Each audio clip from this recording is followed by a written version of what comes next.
These are bacon ribs and they're mad delicious because they're juicy, they're smoked, and they carry the true spirit of barbecue. Let me show you how they're made. Big thanks to Napoleon Grills for sponsoring this episode. Today we're going to be cooking a delicious piece of barbecue.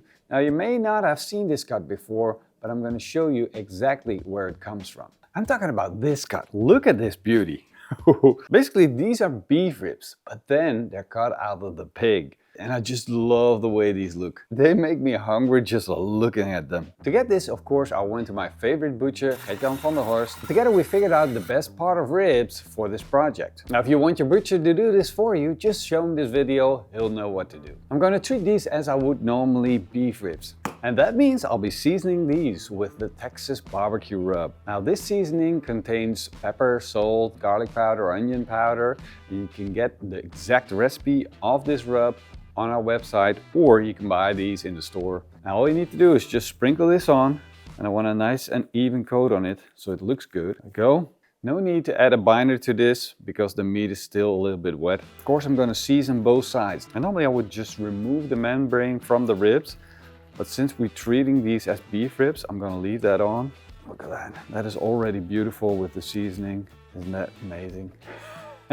And since these are pork ribs, they're quite affordable, so it's very interesting to actually do this project yourself. Now we got this all prepared, so it's time to fire up the barbecue, and I decided to use the Napoleon Kettle Grill. Since it's a new barbecue, I want to test it out, see how it performs low and slow. Now the most important thing while firing up a kettle grill like this is to think about the temperature that you want. Now of course we're looking for a low temperature for the first 4 hours because I'll be using the 4-2-10 method as a basic rule of thumb, just to make things easy. That means I want 4 hours smoking at a temperature of 120 degrees Celsius, 2 hours smoking at a temperature of 140 degrees Celsius, and then 10 hours of resting at a temperature of 65 degrees Celsius. And that means we're going to start with a low fire. Now, of course, if you want, you can take out a chimney starter and dump some hot charcoal in the grill. Problem is, your grill will get too hot. Therefore, I'm going to give you my suggested method by starting with a little bit of charcoal, lighting it up with a fire starter, and then adding these coconut briquettes. They're absolutely perfect for low and slow in your kettle grill. As you can see, I'm using that easy, light burning charcoal to fire up the big briquettes. And those briquettes can burn up to 8 hours, but they will never give you high temperatures. The downside about these briquettes is that they don't start up very easily. And that's why I need that light charcoal. I'm gonna get the barbecue up to temperature. Put the grill grate in. Once it's up to temperature, I'm going to put in a chunk of brandy barrel smoke wood. I'm going to put in the pork ribs, close the lid, and let it smoke for at least 4 hours. The first 4 hours of cooking are up on the bacon barbecue ribs, and they look like some true bacon. That color looks so good. I'm going to give you a little bit of better look on it so you get a good understanding of how baconish this actually looks. Oh, look at that. You see how we left that membrane on and it became crispy and started bubbling up? But that color right there, that smoke color, that is freaking fantastic. This is one insane looking piece of pork. Look at how good this looks. We got beautiful coloration from the smoked meat. The fat cap is starting to render a little bit. We got some fat bubbling out. But now I wanted to go the extra mile. I wanted to go even further up. So I'm going to raise up the temperature in the barbecue. But before we're going to do that, I want to check what the core temperature of these ribs are. The other side is so beautiful, I don't want to damage it by poking a hole in it. Ooh, wow. This is going a lot faster than normal beef ribs. We're actually at 82 degrees Celsius, which means we only got 10 more degrees to go.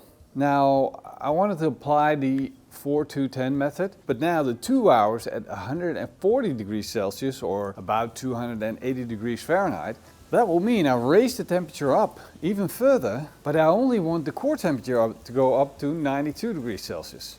So I'm a little hesitant of doing a higher temperature, at least for the amount of time. Now normally you would want the high temperatures so that the moisture that sits on the outside of your roast to disappear. Become more dry, no puddling of the brisket, stuff like that. But there's no puddling, there's no moisture, there's nothing crazy going on with these pork ribs. So therefore I decided to just let this continue to cook. I'm gonna close the lid and I'm going to let it run at a temperature of around 110 degrees Celsius for another, maybe, I think an hour, probably be enough, but I'm staying close. I'm going to keep my thermometer close to this piece of meat, making sure that we don't overcook it. Ooh, ooh, ooh, ooh, oh, oh, oh. By the looks alone, this could be the new favorite ribs because these look absolutely freaking amazing. I'm going to take these off because they're now at a temperature of 91 degrees Celsius. I expect them to rise a little further. I'm going to place them on the table right here. Give them about 5 to 10 minutes to get that instant heat that is going into the beef. Bacon ribs. I'm so programmed for beef ribs. Bacon ribs. I just want to give it a little bit of time. If I wrap them up now, because that's the next step, then the temperature might overshoot. There's like a little river from the fat that's rendering down. And this is not even the best looking side. So basically, we just made the best looking piece of meat that came off a barbecue. Even though we're not there yet, we're going to take this to the next level. But this is starting to look really, really promising. I'm going to wrap this up in some aluminum foil. All you need is a big sheet. There we go. In my oven, I've got a special setting which is called keeping it warm. And you just put this in, set it to warm.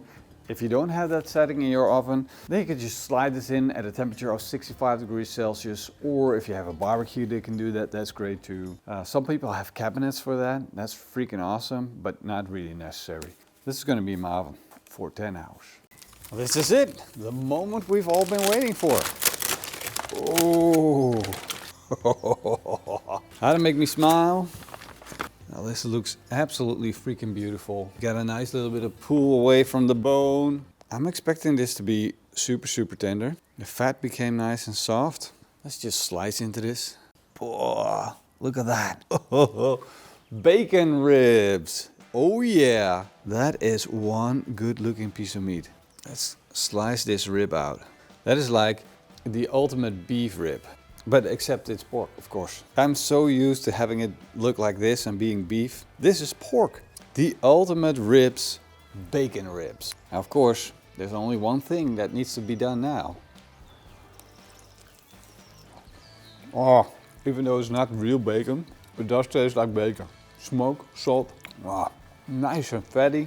You know what I like about this the most? Is how gentle the fat is. Normally with pork you have this heavy fat and it saturates your stomach, but this is rendered down so much, it feels a lot lighter. This is really, really enjoyable. I highly recommend making bacon ribs. Wow. Oh,